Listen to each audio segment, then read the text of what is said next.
मित्रों, आज हम पढ़ें भारतीय संवत या इनको कहते हैं कैलेंडर। एक होता है हिजरी संवत,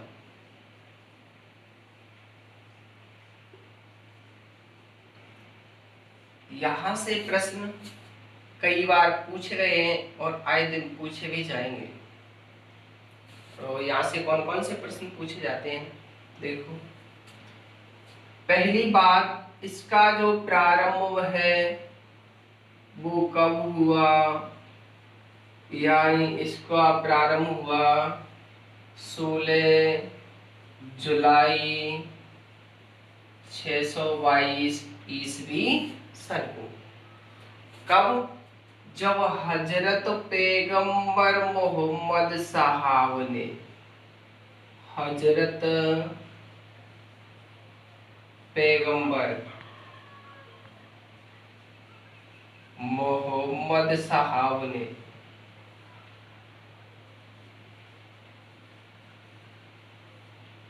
पहली बार मक्का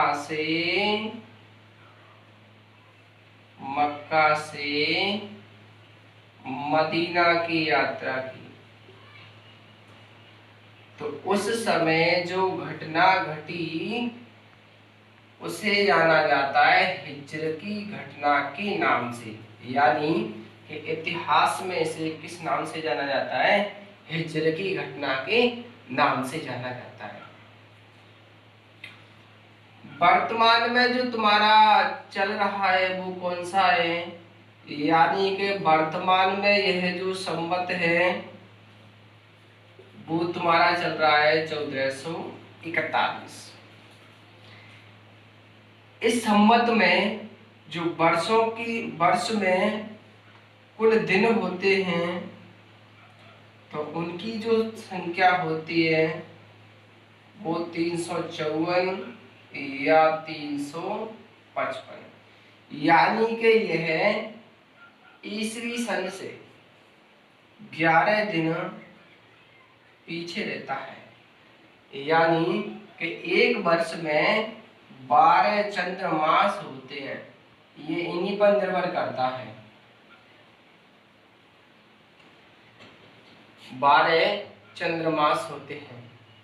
यहाँ से प्रश्न बहुत बार पूछा गया है RAS पुलिस के पेपर में, पटवारी के पेपर में, वो कौन कौन से हैं, यानी इनको लेकर के, इनके महीनों के नामों को लेकर के। जैसे अपन लोग देखें क्रम से, जो तुम्हारा पहला महीना है तो वो तो है इसका कौन? मुहर्रम। यानी कि ये प्रश्न एक बार पूछा गया है कि हिजरी संवत की शुरुआत किस माह से होती है। और जो तुम्हारा दूसरा महीना है वो है तुम्हारा सफर का, यानी कि दूसरे महीने का जो नाम है वो कौन है? सफर है। और जो तीसरा महीना है वो है तुम्हारा रबी अल अव्वल। और नंबर 4 जो महीना है रबी अल थानी। और तुम्हारा जो 5वां महीना है वो है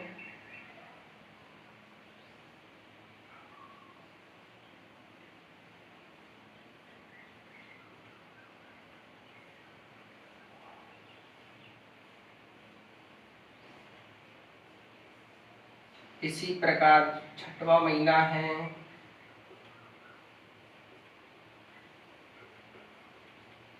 और तुम्हारा जो 7वां महीना है वो रज्जब का है। और 8वां जो माह है वो सावन। और जो 9वां माह है वो रमजान का है। और तुम्हारा 10वां जो माह है वो है शव्वाल। और 11 माह है,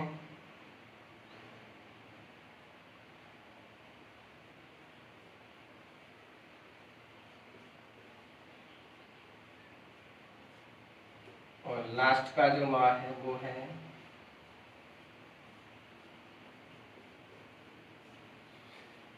तो हमें इसके बारे में माह ध्यान रखने हैं। पहला महीना है वो कौन, मुहर्रम, दूसरा सफर, तीसरा रबीउल अव्वल, नंबर 4 रबीउल थानी, नंबर 5 जमाद अल अव्वल और नंबर 6 जमाद अल थानी, 7 नंबर पे रजब, 8 नंबर पे शावाल, 9 नंबर पे रमजान और 10 पे शब्बान, 11 पे जुल्कादा और 12 पे जिल्हिज।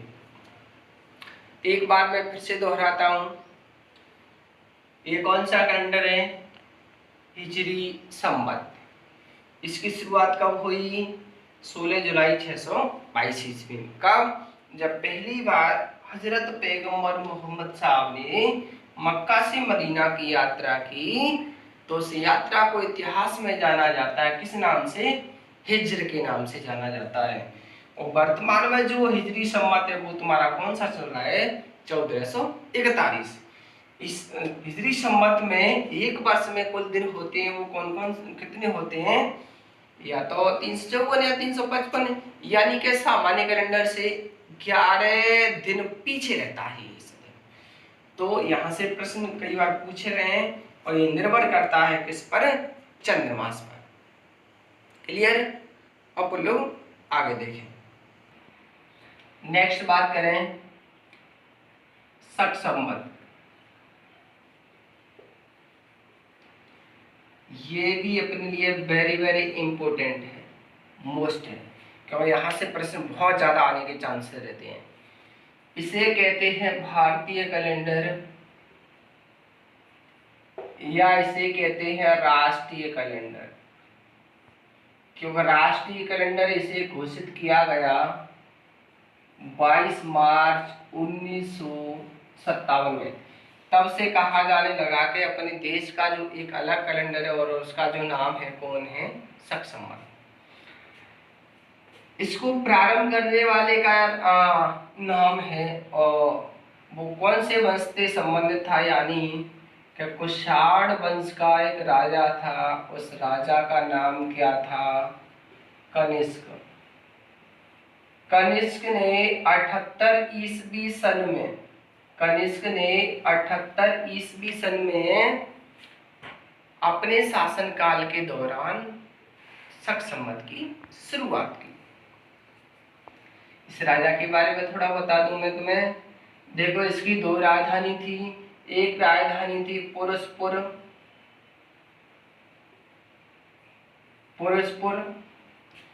ये बंटवारे के बाद वर्तमान में कहां पर पहुंच गया है? पेशावर शहर कहां पर है? पाकिस्तान में।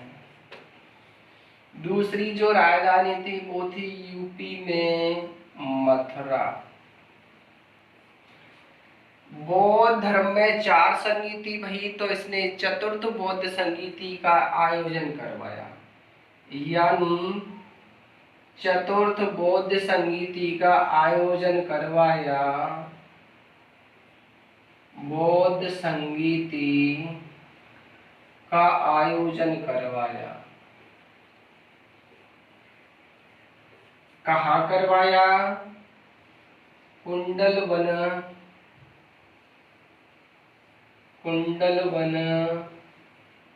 कश्मीर में, जो वर्तमान में किसके अधिकार में आता है? पाक अधिकृत एरिया में आता है। ये अपने लिए वेरी वेरी इंपॉर्टेंट संगीति है, क्योंकि बौद्ध धर्म में 4 सम्मेलन है, उनको संगीति बोला जाता है। इससे पहले इसमें एक अध्यक्ष होता था और इसमें जो अध्यक्षता निभाई वो निभाई, इसमें अध्यक्ष था तुम्हारा, वो था वसुमित्र, और उपाध्यक्ष था वो था कालासु। ये और इसके अलावा हमारे भारत देश का राष्ट्रीय पंचांग, हमारे भारत देश का राष्ट्रीय पंचांग पूर्णतः किस पर आधारित है? शक संवत पर। ध्यान रखना, ये पंचांग क्या होता है? ये होता है पंडित जी के पत्रा। ये पूर्णतः किस पर आधारित होते हैं? शक संवत पर।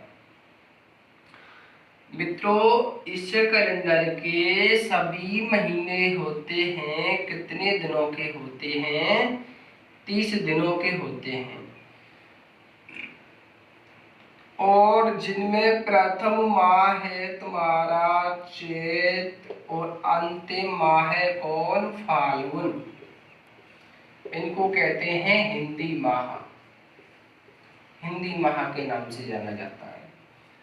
साथियों, इस कैलेंडर में प्रत्येक एक वर्ष में 10 अतिरिक्त दिन होते हैं, अतिरिक्त दिन रहते हैं, जिनकी वजह से 3 वर्ष बाद एक वर्ष में 13 माह होंगे। तो 13वें माह को किस नाम से जाना जाता है? लोन के नाम से जाना जाता है। परंतु होता किस कैलेंडर में? शक संवत में। तो इतनी कहानी हमें ध्यान में रखनी है। किसके बारे में? शक संवत में। मैं तुम्हें दोबारा से रिपीट कर रहा हूं। इसके उपनाम कौन कौन से? भारतीय या राष्ट्रीय कैलेंडर। राष्ट्रीय कैलेंडर इसे घोषित कब किया गया? 22 मार्च 1957 में। इसको किसने प्रारंभ किया? कनिष्क ने। कौन से वंश का था? कुषाण वंश का। कब? 78 ईस्वी सन में।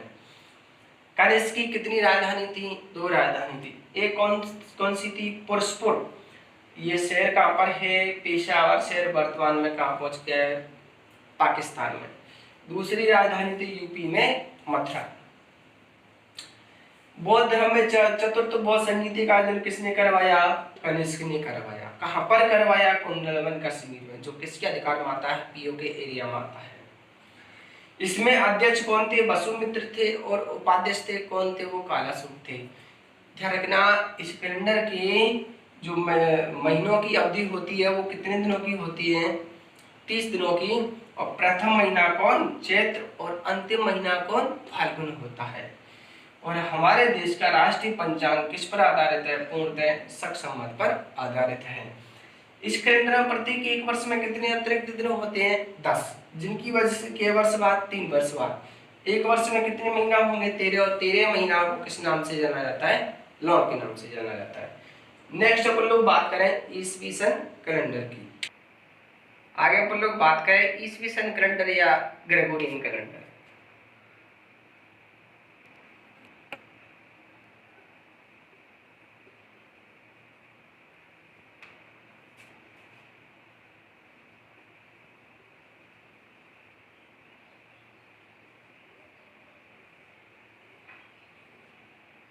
ईसवी सन कैलेंडर से अंतरराष्ट्रीय कैलेंडर कहा जाता है, इंटरनेशनल।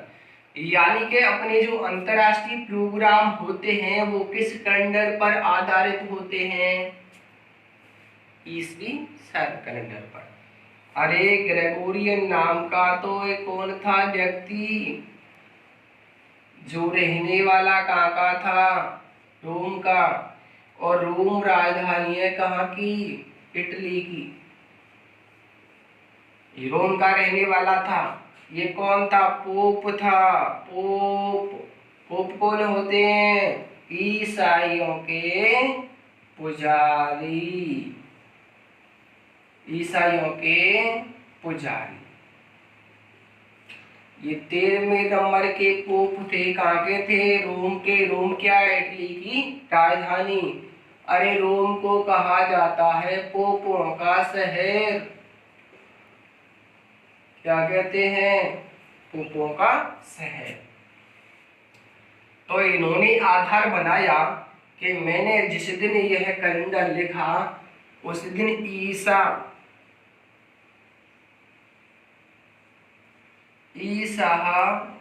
मसीह का जन्म हुआ। और उस दिन ये था पहली तारीख, पहला माह, पहली सन और पहला दिन। दिन का नाम कौन सा था? सोमवार। कौन सा था? सोमवार। और इस कैलेंडर के जो माह की अवधि होती है वो कितने प्रकार के होते हैं? 4 प्रकार के। कोई 28, 29, 30, 31, जिनमें प्रथम महीना जनवरी और अंतिम महीना कौन? दिसंबर। इसका प्रथम महीना जनवरी और अंतिम महीना कौन? दिसंबर होता है। तो इतना हमें ध्यान में रखना है किसके बारे में? ईसवी सन कैलेंडर के बारे में। इसे कहते हैं ईसवी सन या ग्रेगोरियन कैलेंडर। ग्रेगोरियन नाम का तो कौन था व्यक्ति जो रहने वाला कहाँ था? रोम का। रोम क्या है? इटली की राजधानी रोम को कहा जाता है पोपों का शहर। एक और यहाँ से प्रश्न पूछा जाता है, पोपों का गुरुजी शहर तो आपने बता दिया, परंतु पोपों का देश कौन है? पोपों का देश कौन सा है? तो कुछ आ रहा है क्या समझ में? यदि तुम्हें पता हो तो बताओ, नहीं तो फिर मैं बताऊं। वो है तुम्हारा वेटिकन सिटी। वेटिकन सिटी, जिसमें सभी कौन होंगे? पोप होंगे, पुजारी होंगे, अर्थात व्यक्ति होंगे। महिला, बच्चे नो, जीरो होती है, जन्म दर भी 0 होती है। अरे ग्रेगोरियन ने आधार किसको बनाया? ईसा मसीह के जन्मदिन को बनाया। उस दिन क्या माना? ये माना। इसीलिए और इसमें इस कैलेंडर में जो महीनों की अवधि होती है वो कितने प्रकार की? 4 प्रकार की। कोई 28 का, 29 का, 30 का, 31 का। लोग बारी बारी से नेक्स्ट क्लास में देखेंगे, जिनमें प्रथम महीना जनवरी और अंतिम महीना कौन? दिसंबर है। आगे अपन लोग बात करें विक्रम संवत की। एक होता है कौन? विक्रम संवत। ध्यान रखना ये बहुत ही ज्यादा इंपॉर्टेंट प्रश्न है और ये ध्यान भी रखना है। ये संवत कैलेंडर 58 ईसा पूर्व। अरे ईसा पूर्व को इंग्लिश में कहते हैं BC, बिफोर क्राइस्ट। 58 ईसा पूर्व यानी एक वंश था अपने, कौन सा? शक वंश था। उज्जैन का एक स्थानीय राजा था। उस स्थानीय राजा ने शकों को हराकर, यानी इनको हराने के बाद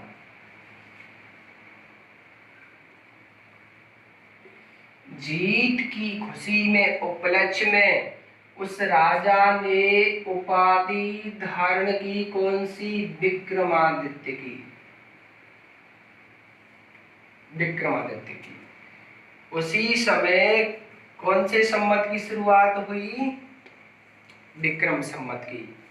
ये उपाधि भारतीय इतिहास में बहुत अधिक प्रचलित हुई, क्योंकि भारतीय इतिहास में 14 राजा हो चुके हैं जिन्होंने ये उपाधि धारण की।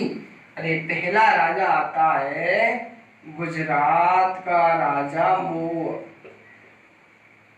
और अंतिम राजा आता है कौन? दिल्ली का राजा हेमू। सबसे अच्छा राजा आता है कौन? समुद्रगुप्त, जिसे भारत का क्या कहते हैं? नेपोलियन। नेपोलियन की संज्ञा देने वाला कौन था? B.A. स्मिथ था। मुझे तो ये भारत का क्या लग रहा है? नेपोलियन।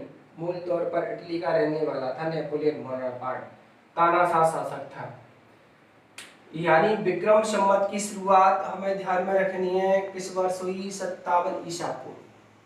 57 ईसा पूर्व हुई विक्रम संवत की शुरुआत। 57 ईसा पूर्व। विक्रम संवत की शुरुआत हुई कब हुई? 57 ईसा पूर्व हुई थी। ईसा पूर्व का मतलब है ईसा मसीह से जन्मदिन से पहले की बात है। और कब, यानी कि एक शासक, उज्जैन का एक स्थानीय शासक था, राजा था, उस राजा ने शकों को हराने की यानी खदेड़ने के बाद जीत के उपलक्ष्य में, खुशी में एक उपाधि प्रचलित की। कौन सी उपाधि? विक्रमादित्य की। और उन्होंने धारण भी की। बाद में इतिहास में 14 राजा हुए, जिनमें पहला राजा था गुजरात का राजा वो, और अंत में हेमू। सबसे अच्छा राजा है कौन? समुद्रगुप्त, जिसे भारत का क्या कहते हैं? नेपोलियन। और नेपोलियन की संज्ञा देने वाला कौन था? बीए स्मिथ था। एक अपन लोग और बात करें श्रीगुप्त। एक और शेष है, वो है गुप्त संवत। इस संवत का जो प्रचलन है, प्रारंभ हुआ, वो हुआ 319 से 320 ईस्वी सन में। इसका प्रारंभ करने वाला जो राजा था वो था चंद्रगुप्त।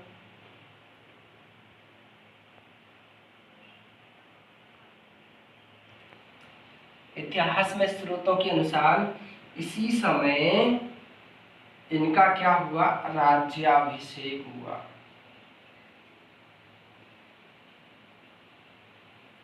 तो इतने सारे पॉइंट हमें ध्यान रखने किसके बारे में? संवत के बारे में। यदि तुम्हें इतना सब मटेरियल याद है, समझ लो एक दो प्रश्न लगभग लगभग लगभग पूछे जाते हैं। दोस्तों, मैं आपका अपना नरसिंह पोसवाल। तो इस बीमारी के दौर में घर पे रहो और मन लगा करके पढ़ो, बस इतना ही कहना चाहता हूँ।